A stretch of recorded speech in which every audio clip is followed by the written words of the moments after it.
ആഗോളതലത്തിൽ വിപണികൾ തകർന്നതിനെ തുടർന്ന് രാജ്യത്തെ ഓഹരി വിപണി തകർന്നടിഞ്ഞു.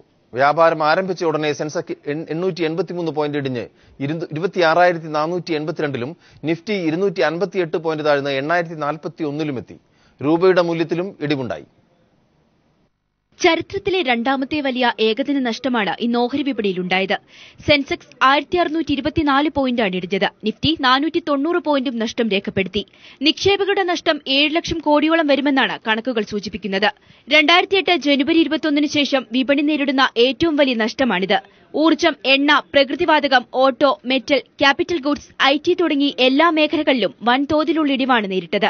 രൂപയുടെ മൂല്യത്തിലും വൻ ഇടിവുണ്ടായി. ഡോളറിനെതിരെ 66 രൂപ 65 പൈസ എന്ന നിലയിലേക്കാണ് രൂപയുടെ മൂല്യം താഴ്ന്നത്. 2 വർഷത്തിനിടെ ഇത്രയും താഴ്ന്ന നിരക്കിലേക്ക് രൂപയെത്തുന്നത് ആദ്യമാണ്.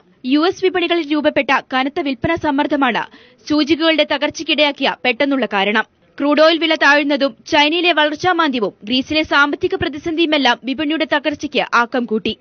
അതേസമയം രൂപയുടെ മൂല്യം കുറയുന്നത് നിയന്ത്രിക്കാൻ ആവശ്യമെങ്കിൽ വിദേശ നാണ്യശേഖരം ഉപയോഗിക്കാൻ മടിക്കില്ലെന്ന് reserve bank governor Raghuram Rajan വ്യക്തമാക്കി. News desk. നമ്മൾ ഈ വിഷയം ഇന്ന് ന്യൂസ് ആൻഡ് വ്യൂസിൽ ചർച്ചയ്ക്കെടുക്കുകയാണ്. നമ്മോടൊപ്പം എക്സ്പെർട്ട് പാനലിൽ ഡോക്ടർ മാർട്ടിൻ പാട്രിക് ചേരുന്നു. അദ്ദേഹം സാമ്പത്തികാര്യ വിദഗ്ധനാണ്. സാമ്പത്തികാര്യ വിദഗ്ധനായ ഡോക്ടർ ഗംഗാധരനെ കൂടി നമ്മൾ പ്രതീക്ഷിക്കുന്നു ഈ ചർച്ചയിൽ. ഒപ്പം മാധ്യമപ്രവർത്തകരായ ബിസിനസ് ജേർണലിസ്റ്റുകളായ ശ്രീ ജോർജ് ജോസഫിനെയും അതോടൊപ്പം ബിസിനസ് ലൈനിന്റെ സീനിയർ അസിസ്റ്റന്റ് എഡിറ്റർ ശ്രീ ജിഗേഷ് AM-നെയും ഡൽഹിയിൽ പ്രതീക്ഷിക്കുന്നു. ആദ്യം ശ്രീ മാർട്ടിൻ പാട്രിക്കിലെ തന്നെ ആഗോള വിപണിയിലെ തകർച്ച ഇന്ത്യൻ ഓഹരി സൂചികകളെയും കശക്കി എറിഞ്ഞിരിക്കുകയാണ്. എങ്ങനെയാണ് ഇതിന്റെ ഒരു ആദ്യ വിലയിരുത്തൽ എന്ന രീതിയിൽ ഈ ചർച്ച തുടങ്ങുമ്പോൾ താങ്കൾക്ക് ഇതിനെ കാണാൻ സാധിക്കും? ഇന്ത്യൻ വിപണിയിൽ ഇന്നുണ്ടായിരിക്കുന്ന തകർച്ച എന്ന് പറയുന്നത് പൊടുന്നനെ ഉണ്ടായതല്ല. യഥാർത്ഥത്തിൽ ഒരാഴ്ചയായിട്ട് നമ്മളുടെ വിപണി ചാഞ്ചാട്ടത്തിലാണ്. കുറഞ്ഞുകൊണ്ടിരിക്കുന്ന ഒരു പ്രവണത തന്നെയാണ് നമ്മൾ കണ്ടുകൊണ്ടിരിക്കുന്നത്. അത് ഇന്ത്യൻ വിപണിയിൽ മാത്രമല്ല, ആഗോള വിപണിയിൽ തന്നെ ഒരു കുറവ് സംഭവിച്ചിട്ടുണ്ട്.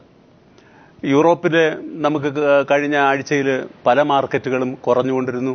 ഏഷ്യൻ മാർക്കറ്റിൽ കുറവുണ്ടായി. ചൈനീസ് മാർക്കറ്റ് ഒരു ക്രാഷിനെ ഏതാനും മാസങ്ങൾക്ക് മുമ്പ് തന്നെ അഭിമുഖീകരിച്ചിരുന്നു. അപ്പോൾ ഒരു ആഗോള പ്രതിഭാസമായിട്ട് ഇതിനെ നമുക്ക് ആദ്യം കാണാൻ കഴിയും. ഒപ്പം തന്നെ ഇന്ത്യയുടെ ചില ദൗർബല്യങ്ങളും ഇത് വെളിപ്പെടുത്തുന്നുണ്ട്. നമ്മൾ ഒറ്റയടിക്ക് ഇന്ത്യ എല്ലാം ശരിയാണെന്നുള്ള ഒരു ധാരണയിൽ ഇരിക്കുകയാണ്. യഥാർത്ഥത്തിൽ കാര്യങ്ങൾ അങ്ങനെയല്ല. നമ്മുടെ വ്യവസായ മേഖലയിൽ വലിയ വളർച്ച ഉണ്ടായിട്ടുണ്ട് എന്നുള്ള ഒരു പ്രചരണം ആദ്യഘട്ടത്തുണ്ടായെങ്കിലും ഇപ്പോൾ നമുക്ക് കിട്ടുന്ന ഡേറ്റ പ്രകാരമെല്ലാം വ്യവസായ മേഖല അധികം വളരുന്നില്ല എന്നുള്ളത് തന്നെയാണ്. അവിടെ ഒരു മാന്ദ്യമുണ്ട് എന്നുള്ളത് തന്നെയാണ്. പിന്നെ ഏറ്റവും പ്രധാനപ്പെട്ട ഇപ്പോഴത്തെ അടുത്ത കാരണം എന്താണെന്ന് ചോദിച്ചാൽ ചൈന അവരുടെ കറൻസി ഡീവാല്യൂ ചെയ്തതാണ്. ചൈന കറൻസി ഡീവാല്യൂ ചെയ്തതോടുകൂടി അമേരിക്കൻ വിപണിയിൽ കൂടുതൽ സാധനങ്ങൾ, ചൈനീസ് ഉൽപ്പന്നങ്ങൾ കുറഞ്ഞ വിലയ്ക്ക് എത്തുമെന്ന് പ്രതീക്ഷിക്കുന്നു.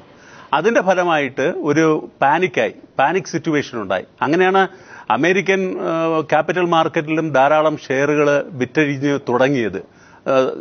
നല്ല അളവിൽ സെൽ ഓഫ് നടക്കുകയുണ്ടായി. സ്വാഭാവികമായിട്ട് ഇന്ത്യയിൽ കഴിഞ്ഞ ഒരാഴ്ചയായിട്ടുണ്ടായിരുന്ന ഒരു തളർച്ചയ്ക്ക് പെട്ടെന്ന് ഒരു കുതിപ്പ് വരികയും എന്ന് പറഞ്ഞാൽ തളർച്ചയുടെ ഒരു കുതിപ്പ് വരികയും നമുക്ക് ലാർജ് എമൗണ്ട് ആയിട്ട് ലാർജ് സെല്ലിങ് ഇന്ന് നടക്കുകയുണ്ടായി. അങ്ങനെയാണ് 1647 പോയിന്റാണ് ഒരു ഘട്ടത്തിൽ ഇടിഞ്ഞത്. അവസാനം അത് കുറച്ച് കരകയറി 800 പോയിന്റ് ഇടിവായിട്ട് കുറയുകയുണ്ടായി. വിപണി മൂല്യത്തിൽ പ്രത്യേകിച്ച് വിപണിയിലെ തകർച്ച ഇന്ത്യൻ ഓഹരി സൂചികകൾക്ക് കനത്ത തിരിച്ചടിയായിരിക്കുകയാണ്. കമ്പനികളുടെ വിപണി മൂല്യത്തിൽ ഒറ്റ ദിവസം കൊണ്ട് 7 ലക്ഷം കോടി രൂപയുടെ ഇടിവുണ്ടായിരിക്കുന്നു.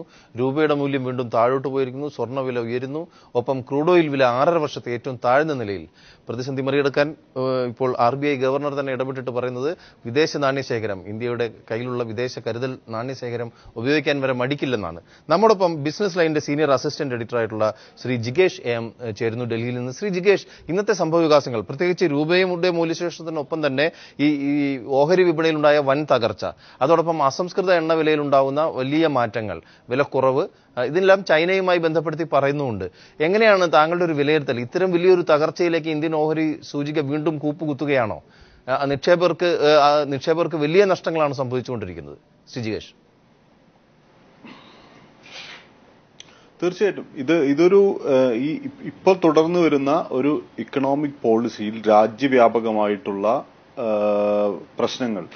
അതില് ഇന്ത്യ സ്വാഭാവികമായിട്ടും ഇന്ത്യയിലെ ഇതുവരെയുള്ള കഴിഞ്ഞ 19 വർഷക്കാലമായിട്ട് ഈ പോളിസികളോട് ഗവൺമെന്റ് ഏറ്റെടുത്ത സമീപനത്തിന്റെ ഒരു റിഫ്ലക്ഷൻ കൂടുതൽ കൂടുതൽ ശക്തമായ രീതിയിൽ കാണാൻ പോകുന്ന ഒരു ഒരു ഒരു ഒരു സാഹചര്യമാണ് കാണാൻ പോകുന്നതിന്റെ ഒരു സൂചനയാണ് ഇപ്പോൾ ഇന്നത്തെ ഈ ഓഹരി വിപണി തകർച്ച, രൂപയുടെ മൂല്യ തകർച്ച, ഇവയെല്ലാം സൂചിപ്പിക്കുന്നത് തന്നെയാണ്. കഴിഞ്ഞ 19 വർഷത്തെ പോളിസികളുടെ ഇപ്പോ മാർക്കറ്റ് ഡിക്റ്റേറ്റർഷിപ്പ് എന്ന് ആളുകൾ വിളിക്കുന്ന തരത്തിലേക്ക് ഇതിന്റെ ഒരു നമ്മുടെ പോളിസി തന്നെ എടുത്തു നോക്കിയാൽ അറിയാം. ഇപ്പോൾ പല പാർലമെന്റിനെ തന്നെ നോക്കുകുത്തിയാക്കി പല പോളിസികളും ഗവൺമെന്റ് ഈ മാർക്കറ്റ് പ്രഷറിന് വേണ്ടി ചെയ്യുന്ന രീതിയിൽ ഇപ്പൊ GST അടക്കമുള്ള ബില്ലുകൾ, ലാൻഡ് അക്വിസിഷൻ 5ഓളം ഓർഡിനൻസുകൾ വന്നു.